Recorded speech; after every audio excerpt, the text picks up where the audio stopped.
Hindi papayagan ng Senadong arestuhin ang sinumang miyembro niya. Again, institutional courtesy dictates na wag ito pasukin ng kapulisan para may posasang senador. Hindi na para sa akin sabihin kung legal yun o hindi dahil nakabinbin na yan sa Korte Suprema. Naghain na ng karampatang kaso para sa habeas corpus ang ilang individual at nakabinbin na sa korte yan at pinakomentaryo na nga ang pamahalaan kaugnay niyan. Siguro mas kaya kong sagutin na tanong ay ito. Papaano kung nanalo ang mga petitioners? Paano kung yung nag-file ng petition for habeas corpus, meaning produce the body, ay nagwagi at nag-utos ang Korte Suprema na i-produce yung katawan at iuwi dito? Anumang desisyon ng Korte Suprema, hindi binding sa ICC. Dahil wala namang jurisdiction ng ICC doon. Pero binding ang anumang magiging desisyon ng Korte Suprema, kunwari lang, sa mga opisyal ng pamahalaan.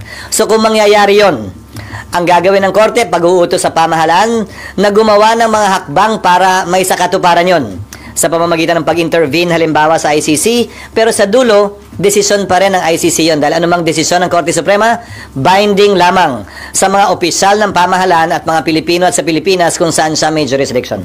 So sir, mas malaking problema ba yun kapag naglabas ng ganung decision ng SC? Hindi siya problema. Yan ay magiging kautusan ng Korte Suprema na part of the law of the land. Sa gusto man o ayaw, sang-ayon man o hindi ang pamahalaan, ay dapat nilang sundan.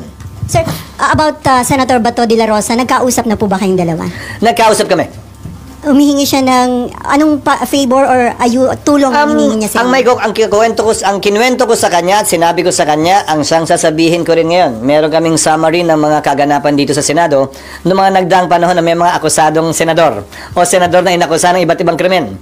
Kung maalala nyo, kaugnay ng rebellion complex with murder ng laban kay dating Senador JPE, Senator Enrile. Yung kaso laban kay Senators Enrile, Revilla at Estrada. Yung kaso laban kay Senator Lacson. Yung kaso laban kay Senator De Lima. Yung kaso laban kay Senator Trillanes. Ito yung iba't ibang sitwasyon kinaharap ng Senado kung saan may kaso laban sa kanila. At ang naging pasya ng Senado ay ito. Hindi nakabase sa batas, pero nakabase sa tinatawag na institutional courtesy. Hindi papayagan ng Senadong arestuhin ang sinumang miyembro niya sa loob ng Senado.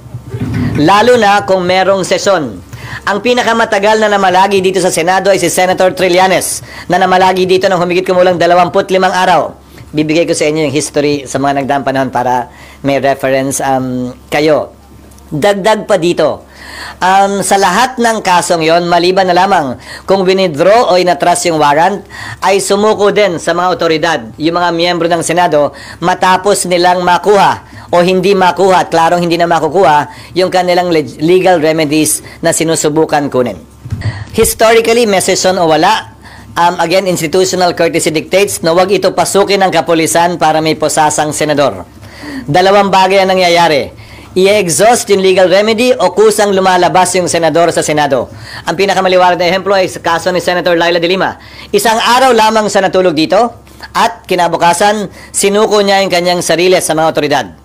Sa kaso nila Senator Estrada at Revilla, sinuko din nila yung kanilang sarili sa otoridad makalipas ang isang araw. Si Senator Enrile makalipas ang isang taon. Si Senator Lacson ilang buwan hanggang hindi lumabas yung desisyon ng Korte Suprema. Nagtagusa, hindi sa Senado, sa labas. Pero ayon kay Senator Enrile, hindi daw niya trabaho na hanapin si Senator Lacson o sabihin kung nasan siya kung nalalaman man niya. Trabaho daw ng mga otoridad yon noong mga panahon na yon. The Constitution is clear in Article 6, Section 11. It is only when Congress is in session and the penalty to be imposed for the offense is less than 6 years. Is a member of the Senate or Congress immune from arrest? Magpapatuloy yung kaso pero hindi pwedeng arestuhin. Sa kasong ito ng ICC, ang mga batas kasi natin klaro yung penalty, di ba? The penalty of 1 year to 6 years, the penalty of life imprisonment, the penalty of prison correctional, which is 6 years to 12 years. Klaro naman yun eh. Ang problema sa ICC, ang nakalagay doon, ang imposable penalty ay not more than 30 years or life. So, pasok sa not more than 30 years ang 5 years, ang 4 years. So, isang posibilidad na pwedeng matanong o ma-clarify yung bagay na yon, pero hindi pa rin applicable nga dahil wala kaming session hanggang sa June 2. Sa katunayan, ginawa na niya. Dahil co-petitioner siya ni Pangulong Duterte, hindi ba? Sa Supreme Court case, kung saan bagaman walang ginrant na TRO, ay pinasagot yung mga respondent sa kaso at posibleng maaksyonan niya ng Korte Suprema sa hindi malayong hinaharap. Lalo na kung sakasakaling maglabas uli ng warrant ang ICC. Pigilan si Senator Bato na magtungo dito, desisyon niya yun. Pero ang hangganan siguro nun ay hanggang makakuha at klaro na kung anong magiging pasya ng Korte kaugnay sa kanyang pag-avail ng kanyang judicial remedies na karapatan niya. Hindi lamang bilang senador, bilang isang ordinaryong mamamayan. Hindi para sa akin ay dikta sa kanila kung anong dapat at hindi nila dapat gawin.